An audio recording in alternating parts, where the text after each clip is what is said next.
घोसी में समाजवादी पार्टी की धमाकेदार जीत से घबराई भाजपा। क्या नरेंद्र मोदी वाराणसी छोड़कर अपने लिए कोई सुरक्षित सीट तलाश करेंगे? नमस्कार, मैं हूं उदय यादव।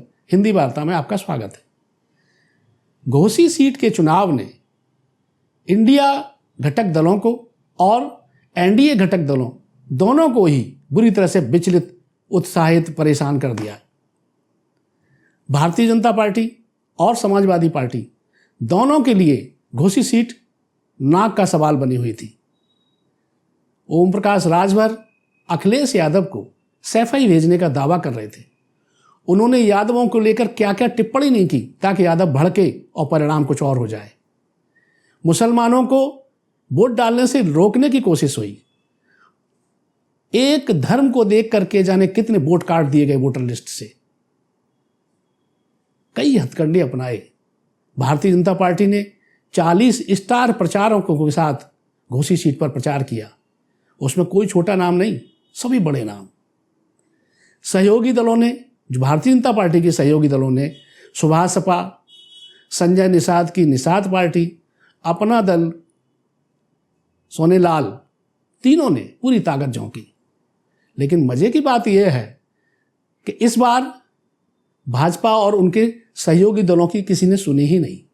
जनता पहले से ही तय किए बैठी थी कि क्या करना है, और वही हुआ। भारतीय जनता पार्टी का प्रत्याशी बहुत बड़े मार्जिन से हारा। ये वो प्रत्याशी है जो 2022 में यानी पिछले साल ही समाजवादी पार्टी से लड़ा था और विजय हासिल की थी। लेकिन दल बदला तो लोगों का दिल बदला और उन्होंने भारतीय जनता पार्टी को करारा सबक सिखाया। इस जीत के कई मायने हैं जो उत्तर प्रदेश की राजनीति और पूरे देश की राजनीति को प्रभावित करेंगे।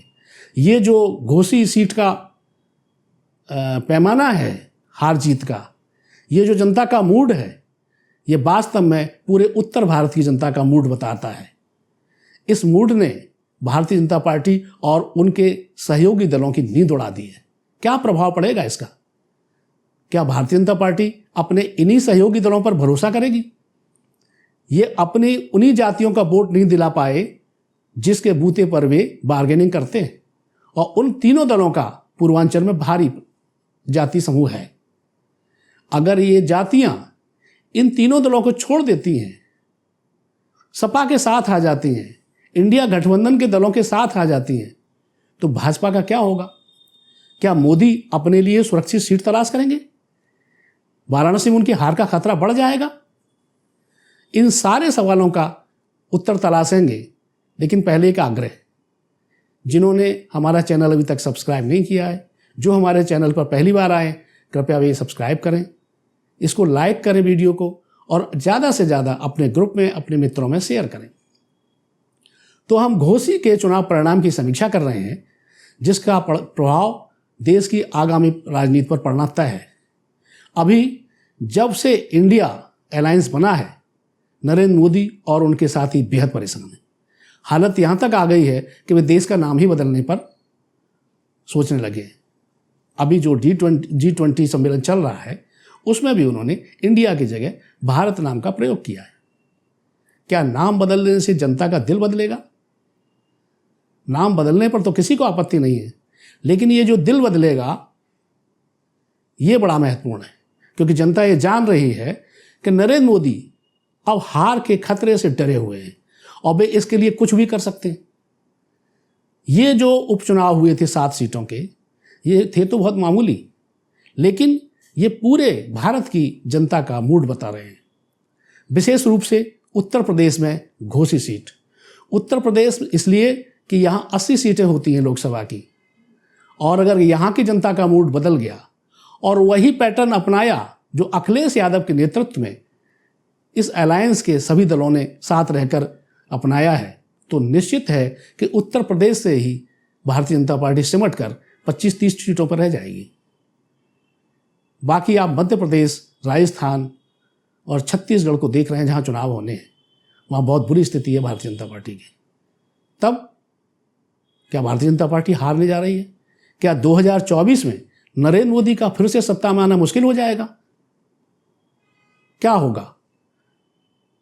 ये तो तय है कि नरेंद्र मोदी और उनके सहयोगी दलों की स्थिति इस समय देश में अच्छी नहीं है।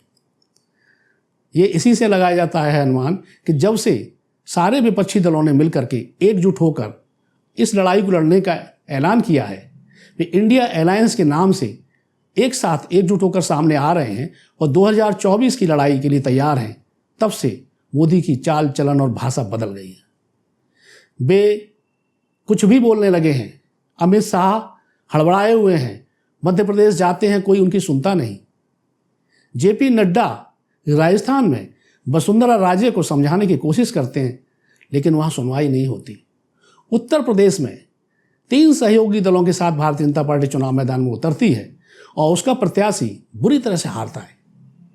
42,700 वोटों से हार छोटी हार नहीं है। ये हार इसलिए महत्वपूर्ण हो जाती है कि भारतीय जनता पार्टी के मुकाबले समाजवादी पार्टी के प्रत्याशी को 15% ज़्यादा वोट मिला है, 57% वोट मिला है। अगर ये मार्जिन, ये अंतर हर सीट पर, लोकसभा सीट पर हो जाए, तो आप समझ सकते हैं कि भारतीय जनता पार्टी और उसके सहयोगी दलों की स्थिति क्या होगी। चिंता का विषय यह है। भारतीय जनता पार्टी इसी को लेकर घबराई हुई है। अभी तक इस हार के बाद से भाजपा के किसी बड़े नेता की प्रतिक्रिया नहीं आई। ओम प्रकाश राजभर, जो अखिलेश यादव को सैफई भेज रहे थे, जो कहते थे कि अहीरों को कल 12 बजे आती है, वे गायब हैं। एक सहयोगी निषाद पार्टी के अध्यक्ष संजय निषाद हार का ठीकरा दारा सिंह चौहान पर ही डाल रहे हैं, यानी भारतीय जनता पार्टी के प्रत्याशी पर ही। अब तक होता यह था कि जो जीतता था तो श्रेय मोदी को जाता था, और हारा तो फिर तो हारा। लेकिन वो तो शुरू से सीधे कह रहे हैं। मुसलमानों पर उन्होंने एक गंभीर टिप्पणी कर दी, उनको पाकिस्तानी बता दिया। ये जो बौखलाहट है, ये बहुत कुछ बताती है।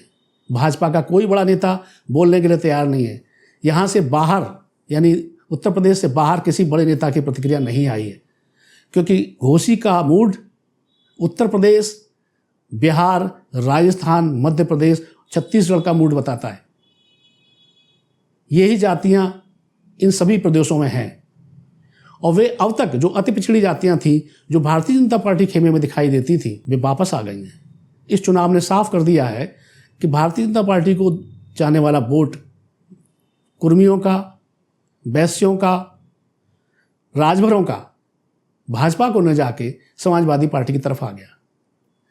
50,000 वोट राजभरों के थे और 55,000 वोट दारा सिंह चौहान की जाति यानी नूनिया जाति के थे।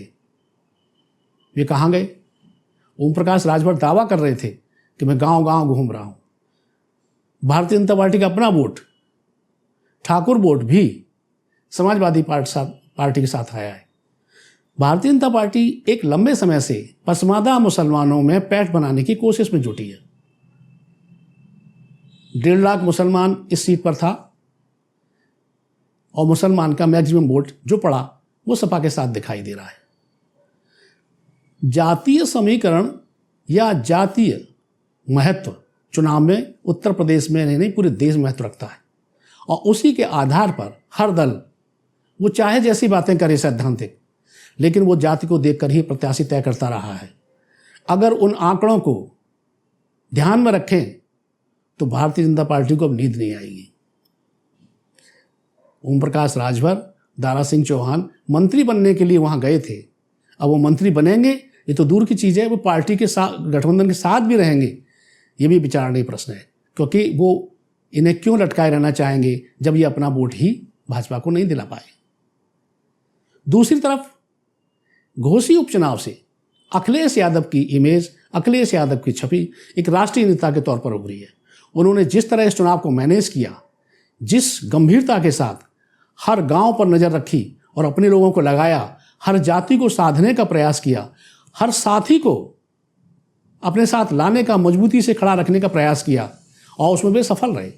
कांग्रेस ने साथ दिया, बाकी और भी जो सहयोगी दल हैं वे पूरी तरह से अखिलेश यादव के साथ थे। ये अखिलेश यादव की मजबूती आगामी 2024 की लड़ाई के लिए बहुत महत्वपूर्ण है। उनका कद राष्ट्रीय राजनीति में एक अलग तरह से दिखाई देना तय है, क्योंकि उत्तर प्रदेश की लड़ाई ही 2024 की बड़ी लड़ाई है। यहाँ से अगर अखिलेश यादव ने भारतीय जनता पार्टी को रोक दिया तो निश्चित है कि दिल्ली की तरफ, सत्ता की तरफ जाने वाला रास्ता भाजपा का रुक सकता है। मोदी जी हो सकता है इससे घबरा कर बनारस की बजाय कहीं दूसरी सीट तलाशें, वो सीट जहां से उन्हें जीतना ज़्यादा आसान हो सकता है गुजरात वापस चले जाएं, क्योंकि अभी की जो स्थिति है वो तो ये निश्चित बताती है कि बनारस से मोदी जी का हारना उतना सहज नहीं होगा। अगर ये गठबंधन राहुल गांधी की मजबूत होती छवि, अखिलेश यादव की मजबूत पकड़, जयंत चौधरी, कांग्रेस, अखिलेश यादव और सहयोगी दल एकजुट होकर अगर इस लड़ाई में आगे रहते हैं, आगे बढ़ते हैं, तो ये लड़ाई भाजपा की मुश्किल पैदा करेगी। उधर नीतीश कुमार जो समाजवादी सोच के बड़े नेता हैं, लेकिन कुर्मी बिरादरी पर भी उनकी ज़बरदस्त पकड़ है। पूर्वांचल में कुर्मी वोट बहुत बड़ा है और कई सीटों को प्रभावित करता है। लगभग 10-15 सीटें ऐसी हैं जहां कुर्मी वोट बहुत प्रभावित करता है। इस गठबंधन की तरफ से अगर नीतीश कुमार भी उत्तर प्रदेश से चुनाव लड़ते हैं, मिर्जापुर या फूलपुर से, तो वो भी एक बड़ी चिंता होगी मोदी के लिए। ये जो कारण हैं वो मोदी की चिंता तो बढ़ाएंगे ही, एनडीए की चिंता भी बढ़ाएंगे। देखना यह है कि अगले चुनाव में जीतने के लिए भारतीय जनता पार्टी कौन कौन सी रणनीति अपनाती है। फिलहाल नरेंद्र मोदी, अमित शाह देश का नाम बदलने की प्रक्रिया में जुटे हैं ताकि मतदाताओं का, देश के लोगों का ध्यान उस तरफ उलझाया जा सके, उस मुद्दे पर बढ़ाया जा सके। दूसरी ओर राष्ट्रीय स्वयंसेवक संघ के प्रमुख मोहन भागवत ने आरक्षण का मुद्दा फिर से छेड़ दिया है। वे जानबूझकर इस मुद्दे को आगे बढ़ा रहे हैं क्योंकि 2024 में आरक्षण भी बड़ा मुद्दा होगा। हालांकि उनका आरक्षण आम आदमी के पक्ष में नहीं होता, वे इस मुद्दे को दूसरी तरफ भुनाना चाहते हैं, लेकिन उन्हें पता है कि मोदी के खिलाफ जबरदस्त नाराजगी है और इसको डाइल्यूट कैसे करना चाहिए। लेकिन अब दलित, पिछड़ा, मुस्लिम, अति पिछड़ा मतदाता जाग गया है। वो भारतीय जनता पार्टी के और उसके सहयोगी दलों के झांसे में नहीं आने वाला।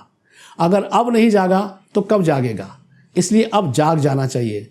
हर दलित को, हर पिछड़े को, हर मुस्लिम को, महिला को, आदिवासी को ज़रूर जाग जाना चाहिए, क्योंकि ये संविधान बदलने जा रहे हैं और इन्हीं वर्गों के अधिकारों को खत्म करने की सोच रहे हैं। इसलिए ये आप सबके जागने का समय है। घोषी के परिणाम ने ये सबको भी सजग कर दिया है कि जागिए, आगे बढ़िए, उठिए और 2024 में वो फैसला दीजिए जो आपके हितकारी हो, आपके हित में काम करने वाली सरकार बनाए। ये था मेरा आज का विश्लेषण। आपको कैसा लगा आप ज़रूर बताएं। मिलते हैं अगले वीडियो में नए विश्लेषण के साथ। तब तक के लिए नमस्कार।